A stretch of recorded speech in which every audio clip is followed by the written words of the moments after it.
여러분 안녕하십니까.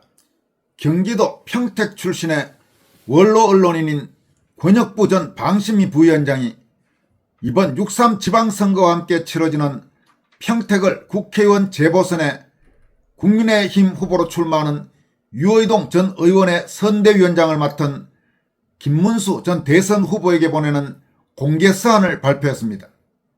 권혁부 전 부위원장은 이번 공개서한에서 유승민계 및 한동훈계로 분류되면서 박근혜 전 대통령 탄핵 정변 당시 탄핵에 찬성하고 새누리당을 탈당했던 유의동 후보의 전력을 상세히 소개하면서 김문수 전 대선 후보에게 끌어안고 화합하는 것은 좋지만 피아를 구분할 수 없는 처지라면 버려야 하지 않겠나라고 촉구했습니다.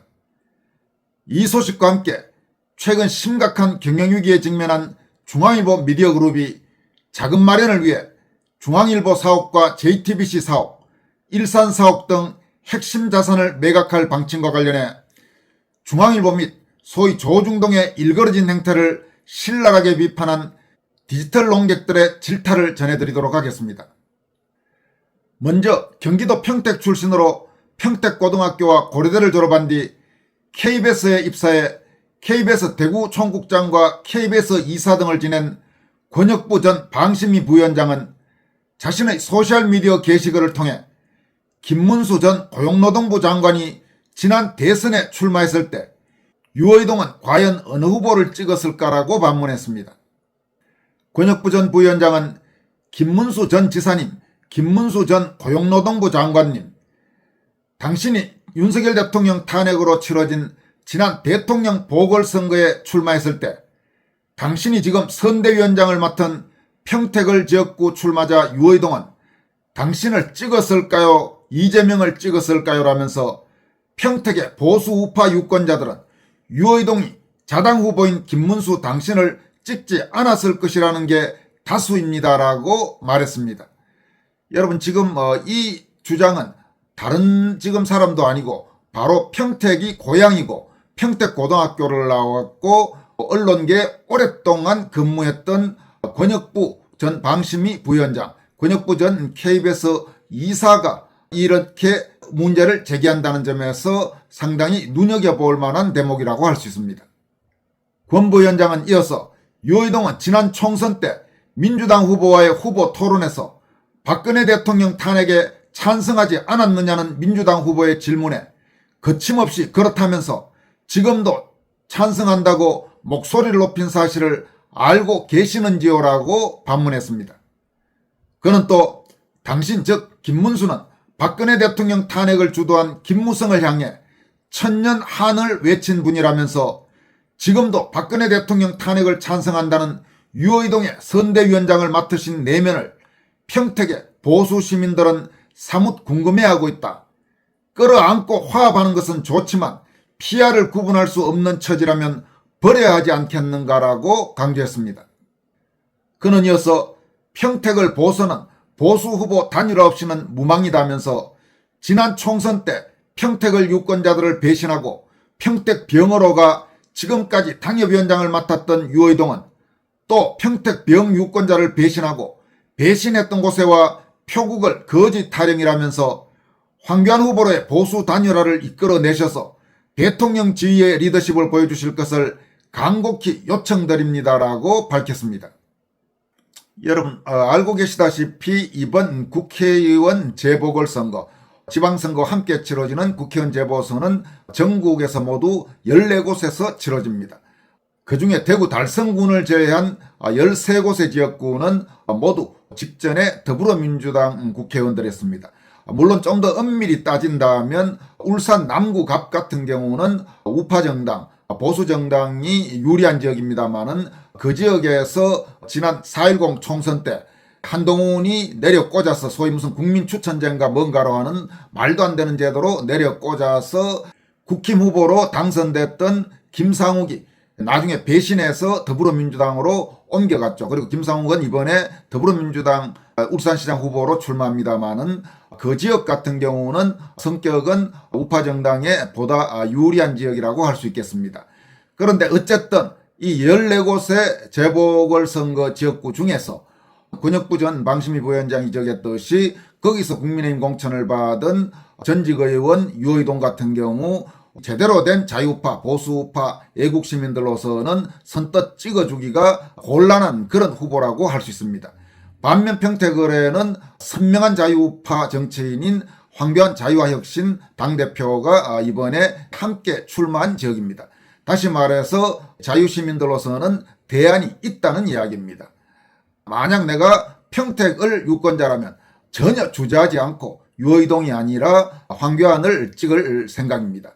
아마 지금 권혁부 전 방심위 부위원장도 비슷한 문제의식을 갖고 김문수 전 대선 후보 이번에 유의동의 선대위원장을 맡아서 많은 사람들을 충격에 빠뜨린 김문수 전 대선 후보에게 따끔하게 지금 고언을 했다고 할 수 있습니다.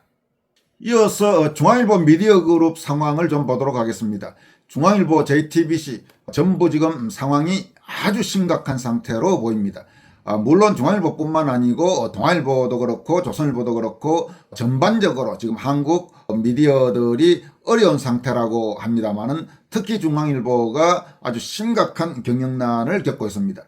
이에 따라서 중앙일보 미디어그룹이 재무구조 개선을 위해서 JTBC 사업, 또 중앙일보 사업, 일산 스튜디오 같은 핵심 자산을 매각하기로 했답니다. 최근 회사채 미매각과 신용등급 하락, 외부 투자 유치 무산 등이 겹치면서 그룹 전반에 유동성 우려가 커지면서 갖고 있는 자산을 유동화, 쉽게 말해서 돈을 확보하기 위한 노력에 착수했다는 겁니다. 시장에서는 이 같은 단순 사업 매각만으로는 재무부담 해소가 쉽지 않아서 추가 자산 매각과 계열사 구조조정 가능성까지 거론되고 있는 상황입니다. 이와 관련해 소셜미디어 공간에서 활발하게 활동하고 있는 디지털 논객인 윤종건 씨는 다음과 같이 중앙일보 및 JTBC를 아주 신랄하게 비판했습니다. 삼성 이병철 회장은 생전 사돈 홍진기를 만난 게 자신에게 가장 큰 행운이라고 했다. 재벌의 언론 소유가 금지되자 이병철 회장은 홍진기에게 중앙일보를 넘겨주고 그룹에서 분리시켰다. 하지만 홍진기 이후가 문제였다. 홍진기의 아들 홍석현과 손자 홍정도 모두 배부른 패션 좌파였다. 중앙일보 등 중앙미디어 그룹이 좌빨 나팔수로 변신한 건 손석희라는 희대의 괴물을 영입하고 붙었다.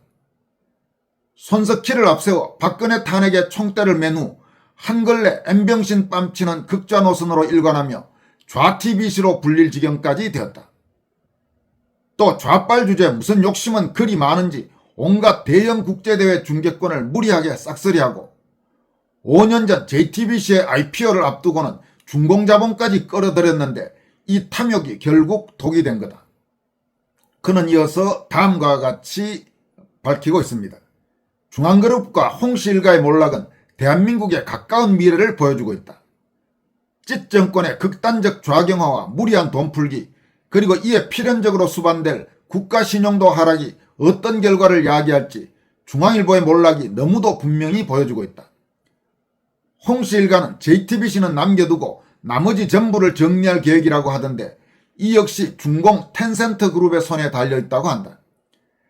텐센트가 작정하면 홍씨 일가는 빈털터리로 쫓겨나고 중앙미디어 그룹 전체가 중공자본의 손에 넘어가 버릴 가능성도 있다. 결국 이병철 회장이 만든 중앙일보는 좌빨들 손에 들어가 망가진 거다.